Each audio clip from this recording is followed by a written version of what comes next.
آج کے ہمارے خطبہ جمعۃ المبارک کا عنوان اسلام میں فرقہ واریت کی بنیاد رکھنے والے، کیونکہ اسلام میں اس وقت تفرقہ بازی، فرقہ واریت وہ عروج پر ہے، اور ہر فرقہ اپنے آپ میں حق کا دعوے دار ہے اور صراط مستقیم کا دعوے دار ہے کہ ہمارا فرقہ وہ صراط مستقیم پہ ہے، ہمارا فرقہ، ہمارا گروہ وہ سیدھے راستے پر ہے۔ لیکن آج کے خطبہ جمعۃ المبارک میں ہم نے اس کی جڑیں تلاش کرنی ہے کہ یہ فرقہ واریت اٹھی کہاں سے، یہ فرقہ واریت کا بیج کس نے بویا، اور اس امت محمدیہ کے اندر آگ لگانے والے انہوں نے کس بنیاد پر کون سی چیزوں کو سامنے رکھتے ہوئے امت مسلمہ کو فرقوں کے اندر بانٹا اور آگ لگا کے رکھ دی پوری امت میں۔ آج ہم ان جڑوں کو تلاش کرنے کی کوشش کریں گے کہ آخر وہ کون سی وجوہات تھی کہ اس امت کو فرقوں کے اندر بانٹ دیا گیا۔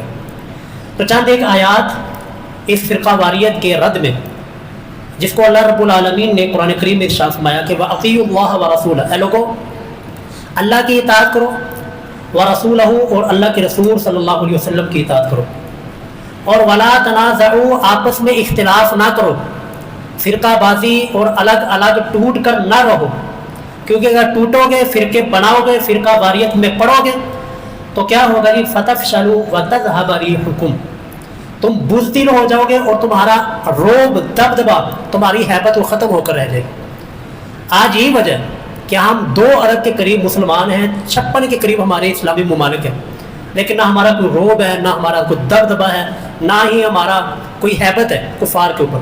وجہ کیا ہے؟ یہی فرقہ واریت کہ رب نے فرمایا تھا اطیعوا اللہ ورسولہ، اللہ اور اس کے رسول کی اطاعت کرنا، ولا تنازعوا آپس میں اختلاف اور فرقہ واریت میں نہ پڑنا، وگرنہ فتفشلوا وتذهب ريحكم، تم بزدل بھی ہو جاؤ گے، ساتھ ساتھ تمہارا ہیبت، تمہارا روب، تمہارا دبدبا وہ بھی ختم ہو جائے گا۔